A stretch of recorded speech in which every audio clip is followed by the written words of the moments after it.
Olá, tudo bem? Seja bem-vindo ao canal Meu Momento com Deus. Nessa ocasião nós teremos o nosso tão precioso estudo guiado. Vamos fazer mais um encerramento de uma semana. Estamos concluindo a 10ª semana desse trimestre. Estamos chegando ao fim já do estudo dessa lição. E se a gente olhar para trás, com certeza a gente vai ver que de várias formas o nosso Deus falou a cada um de nós. Se você está chegando agora pela primeira vez nesse canal, nós aqui temos o propósito de meditar na palavra de Deus, de ter um momento com Deus, ouvindo a sua voz por meio das santas palavras escritas ali na Bíblia Sagrada. Que você possa se inscrever para você todos os dias ter o seu momento com Deus, tá certo? Pois muito bem, estamos estudando aí a 10ª semana, foi muito boa essa semana. Cada dia nós vimos ali um episódio dos momentos que Jesus viveu ali no finalzinho do capítulo 12, também do capítulo 13, e com certeza vimos muitos ensinamentos e lições. Nessa ocasião nós faremos um breve resumo de todos os temas que nós estudamos durante a semana. Caso você queira ver na íntegra, como a gente diz, de forma mais completa, de forma mais ampla, o que a gente estudou dia a dia, tem aí a playlist para você acompanhar todos os dias, os vídeos estão salvos no canal, você pode revisitá-los quantas vezes for preciso para ali ter o seu momento com Deus, tá bom? Nessa ocasião, nós vamos fazer a nossa oração para poder dar início ao nosso momento de recapitulação e com certeza nosso fechamento com chave de ouro, que é o estudo adicional, o estudo de hoje, tá bom? Então vamos orar. Senhor Deus que estás nos céus, muito obrigado, Pai, por mais uma oportunidade de estudar a Tua Palavra. Nessa ocasião, nós possamos ser impressionados pela mesma, que ela fale aos nossos corações e que de maneira poderosa e extraordinária a gente venha a obedecê-la, venha viver segundo o Senhor diz, o Senhor fala. É isso que nós queremos, Pai. Perdoa os nossos pecados, dá-nos a Tua paz, dá-nos a presença do Teu Santo Espírito. Nós pedimos isso no nome santo e poderoso do Teu Filho amado, Jesus Cristo. Amém. Pois muito bem, o tema de nosso estudo semanal, começando ali no dia 31 de agosto, no sábado, foi os últimos dias. O verso para a nossa memorização é: Então verão o Filho do Homem vindo nas nuvens, com grande poder e glória. E então ele enviará os anjos e reunirá os seus escolhidos dos 4 ventos, da extremidade da terra até a extremidade do céu. O contexto do estudo dessa semana trata ali de um momento em que Jesus teve com seus discípulos. A princípio, a gente viu que ele observa a ação de uma viúva. Logo em seguida, ele é questionado. Ele vamos dizer assim, ele não nessa ordem, mas primeiro ele contempla o templo com seus discípulos. Ali os seus discípulos enaltecem a glória daquele templo. Depois, ele fala acerca do que iria acontecer naquele templo. E logo em seguida ele é questionado acerca desses acontecimentos. E ali ele se demora descrevendo como se daria os eventos da destruição do templo. Um ponto interessante do verso que nós acabamos de ler, a se refletir, é que trata da segunda volta de Jesus, a segunda vez que ele virá à terra. Diferente da primeira vez em que ele veio ali como no corpo de uma pessoa humilde, simples, pronta para servir, pronta para dar-se em sacrifício pelo próximo, na segunda vez que ele vier, ele virá de forma gloriosa, de forma poderosa, da forma como os discípulos almejavam que fosse a primeira vez. E aí ele vem para dar o desfecho, o resultado, o juízo a cada pessoa. Um ponto interessante é que nesse verso fala que algumas coisas iriam acontecer. Uma das coisas é que os seus anjos iriam reunir os escolhidos, tanto vivos como aqueles que passaram pela experiência da morte e que irão ressuscitar para a glória de Deus. Todos os seus filhos, os remidos, serão reunidos para estar com Jesus e para se cumprir aquela palavra que ele declarou, para que onde eu estou, estejam vocês também. Ou seja, nunca mais iremos nos separar do nosso Senhor Jesus Cristo. O tema de domingo foi 2 moedinhas na caixa de oferta. Aqui nós lemos um contexto em que Jesus estava observando as pessoas ali em um pátio, fazendo as suas ofertas, devolvendo os recursos a qual Deus confiou à administração. Ali muitas pessoas vieram depositar as suas ofertas. Pessoas que tinham muitos recursos e que depositaram grandes ofertas. Mas uma viúva em especial, uma viúva pobre, chamou a atenção de Jesus. Ela ali depositou a maior oferta de todas. Não foi uma oferta grande em quantidade e em valor, mas foi uma oferta grande em entrega.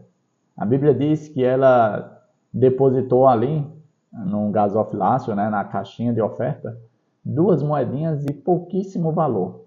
E Jesus, chamando seus discípulos, ele fez a seguinte reflexão. Vocês viram aquela viúva? Ela foi a pessoa que deu a maior oferta de todos. Porque todos os outros deram daquilo que sobrava, mas ela entregou tudo aquilo que ela tinha.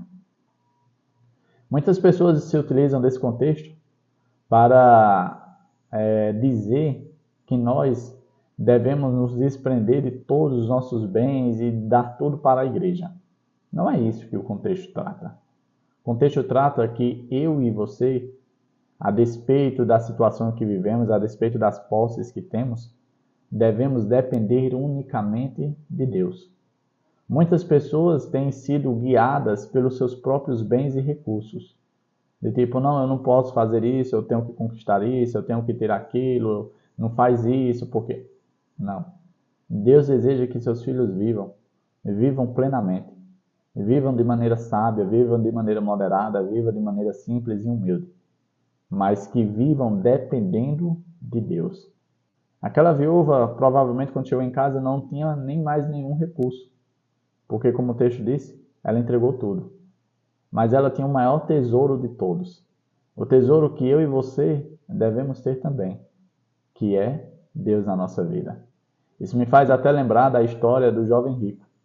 Quando Jesus diz, olha, pega todas as suas posses, vende tudo e dá aos pobres. E assim você vai adquirir um tesouro, um grande tesouro no céu. Será que nós estamos multiplicando esse tesouro no céu? Ou será que a cada dia nós temos procurado acumular tesouros aqui na terra e estamos deixando de lado o maior tesouro de todo, que é a presença de Deus na nossa vida? É algo a se refletir. No tema de segunda-feira, nós tivemos o tema que diz assim: não ficará pedra sobre pedra. Enquanto Jesus saiu daquele ambiente de oferta, ele passou ali em frente ao templo. O templo que foi construído por Herodes. Aquele templo, ele era de uma estrutura belíssima, algo extraordinário. É tanto que o estudo enalteceu as colunas que haviam naquele templo. Muitas colunas. E para você ter uma ideia, o estudo até disse que para fosse possível abarcar uma das colunas que haviam ali, eram precisos 3 homens para poder conseguir contornar toda a coluna, para mostrar o tamanho da grandiosidade que era esse templo. Enquanto seus discípulos passavam por ali, eles disseram, olha, mestre, que grande obra, que grande estrutura, olha o tamanho dessas pedras, olha como tudo é belo, tudo é maravilhoso, que templo majestoso. Jesus, ao olhar para aquela cena, ele fala a seguinte frase: não ficará pedra sobre pedra que não seja derrubada. Com certeza, quando os discípulos ouviram isso, eles devem ter ficado perplexos, atônitos, do tipo, o que é que vai acontecer? Como isso vai suceder? Quem será o responsável por destruir o templo de Deus mais uma vez? Esse era o segundo templo. O primeiro templo, que era o templo de Salomão, já tinha sido destruído ali na época da invasão babilônica. Agora era o segundo templo. Ele não era igual ao primeiro. A estrutura dele não era tão formosa. E aí, mesmo sendo uma estrutura limitada em comparação ao de Salomão, ainda assim era um templo vistoso e belo. E Jesus fala aquelas palavras, com certeza os discípulos ficaram preocupados. E aí surge o questionamento: como é que isso vai acontecer? A gente vê que 4 discípulos, Pedro, João, Tiago e André, fazem ali um particular com o Senhor e perguntam: o que é que vai acontecer? quais são os sinais que a gente vai prestar atenção para saber que isso está prestes a se cumprir. E é isso que o tema continua dizendo. No tema de terça-feira, nós vimos o tema o abominável da desolação. Aqui a gente estudou nesse dia a questão do questionamento que os discípulos fizeram, dando continuidade, né? E ali Jesus, ele fala sobre essa palavra-chave, né? O abominável da desolação, que está dentro do contexto de Marcos 13, 14. E ali ele faz uma referência direta a Daniel, capítulo 9, 11, 12 e Daniel 8, onde faz menção a isso. E a gente viu nesse dia que o abominável da desolação não é uma pessoa em si, mas estava se referindo à destruição de Jerusalém no ano 70. O abominável da desolação, a gente viu que nada mais era do que os estandartes romanos que foram fincados ali no finalzinho da década de 60, onde os discípulos perceberam, e os cristãos da época, que tudo aquilo que o Senhor tinha dito no Monte das Oliveiras estava prestes a se cumprir. A destruição da tão estimada Jerusalém estava para acontecer. A história registra que os soldados romanos ficaram ali por pouco tempo no cerco e logo se retiraram, para exatamente dar o espaço de tempo devido para aqueles que estavam vigilantes e atentos à palavra de Deus pudessem fugir, pudessem sair de Jerusalém, porque o que estava prestes a acontecer era o cumprimento da palavra de Jesus. A história registra e a Bíblia confirma que logo em seguida, após isso, os romanos voltaram, cercaram novamente Jerusalém, e ali aconteceu uma das maiores tragédias registradas na história, que foi a destruição de Jerusalém. No dia de quarta-feira, nós tivemos o tema A Grande Tribulação. Aqui nós relembramos os acontecimentos que aconteceram ali na Idade Média, no ano 538 a 1798, exatamente, 538 a 1798, que foi o período de tempo em que o poder papal perseguiu, oprimiu, matou, fez de tudo para silenciar os cristãos que viviam com assim diz o Senhor. Esse foi um grande momento de tribulação. Essa tribulação ela foi freada, ela foi silenciada por um tempo. Por ocasião ali do general de Napoleão, o Papa que estava à frente dessa perseguição aos cristãos, ele foi silenciado. Mas de acordo com Apocalipse 13, esse poder voltará mais uma vez, antes da volta de Jesus, a exercer toda a sua autoridade. Mais uma vez voltará a perseguir os filhos de Deus.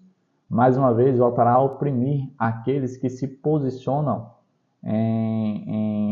de forma favorável à palavra de Deus, ao assim diz o Senhor. Ou seja, essa tribulação, essa grande tribulação, voltará a acontecer mais uma vez no fim dos tempos, antes da volta de Jesus. No tema de quinta-feira, nós vimos ali o tema A Vinda do Filho do Homem, em que Jesus conta alguns sinais, alguns eventos que deveriam e que devem acontecer antes da sua volta. Ali ele falou sobre o escurecimento do sol, sobre a lua se transformar em sangue, sobre a queda das estrelas e o abalo dos corpos celestes. Ele falou desses sinais e de outros. Um ponto interessante que nós vimos nesse dia foi a questão da afirmação que ele fez ali em Marcos 13:30, que não passaria essa geração antes que isso acontecesse. Muitas pessoas entendem que essa geração seria a geração dos discípulos, né? Tanto que os próprios discípulos acreditavam dessa forma. Eles criam ansiosamente que Jesus voltasse na sua geração. Mas nós compreendemos no estudo de ontem, de quinta-feira, que essa geração estava se referindo ao cumprimento da destruição de Jerusalém. E que o versículo 32, em que fala que ninguém sabe o dia nem a hora, se refere à volta de Jesus. Ou seja, dentro do contexto do estudo da semana, nós vimos que Jesus, ao responder o questionamento dos 4 discípulos, ele utilizou como base o estudo de Daniel, capítulo 7 e 8, e o estudo de Daniel, capítulo 9, onde fala desses eventos que iriam acontecer, tanto correlacionado à destruição de Jerusalém, cumprindo ali o período das 70 semanas que estavam incluídos dentro do período maior da profecia completa das 2.300 tardes e manhãs, e também dentro da questão da volta do Senhor, que seria o juízo, tá certo? E hoje, o nosso estudo adicional, sexta-feira. Eu separei aqui um textozinho bastante interessante que falou ao meu coração e eu gostaria de compartilhar com vocês. Ele diz assim, ó: como não sabemos o tempo exato de sua vinda, somos advertidos a vigiar. Os que vigiam à espera da vinda do Senhor não aguardam de forma ociosa. A expectativa pela vinda de Cristo deve levar as pessoas a temer ao Senhor, bem como seus juízos contra a transgressão. Deve despertá-las para o grande pecado de rejeitar sua oferta de misericórdia. Os que aguardam o Senhor purificam o coração pela obediência à verdade. Com a vigilante espera, combinam ativo serviço. Seu zelo é renovado para colaborar com as ofertas divinas para a salvação de pessoas. Esses são os sábios e fiéis servos que dão o sustento a seu tempo, à casa do Senhor.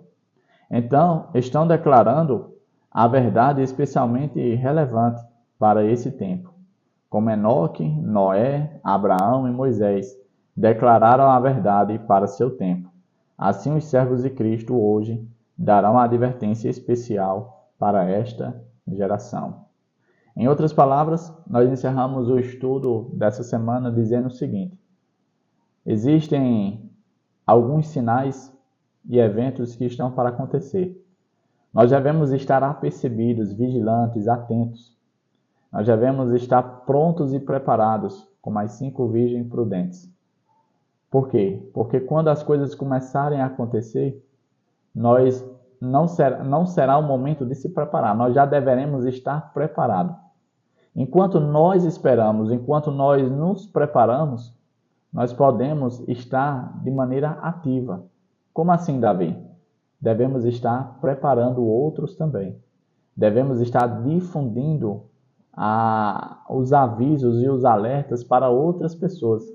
Porque existem muitas pessoas espalhadas pelo mundo que não sabem que Jesus voltará, que não levam a sério a segunda volta do Senhor. E cabe a mim, cabe a você, compartilhar essa mensagem de esperança para outras pessoas. É fazendo isso que nós acabamos nos munindo de preparação, nos capacitando para os eventos que antecedem a volta do Senhor. Você quer se envolver mais na pregação do Evangelho? Faça isso, porque é fazendo isso que você se prepara. Chegamos ao fim de mais um Momento com Deus. Que Papai do Céu continue falando ao meu e ao seu coração. Encerramos a 10ª semana do nosso estudo guiado. Vamos partir para a 11ª. E assim nós estamos chegando ao fim desse estudo, desse trimestre. Com certeza vamos chegar juntos lá. E com certeza seremos honrados pela nossa insistência, pela nossa perseverança, pela busca incessante pela presença de Deus. Que Papai do Céu te abençoe, te proteja e que Ele te convide novamente amanhã para estarmos juntos aqui, tendo o nosso estudo guiado, tendo o nosso momento com Deus. Até a próxima e tchau, tchau.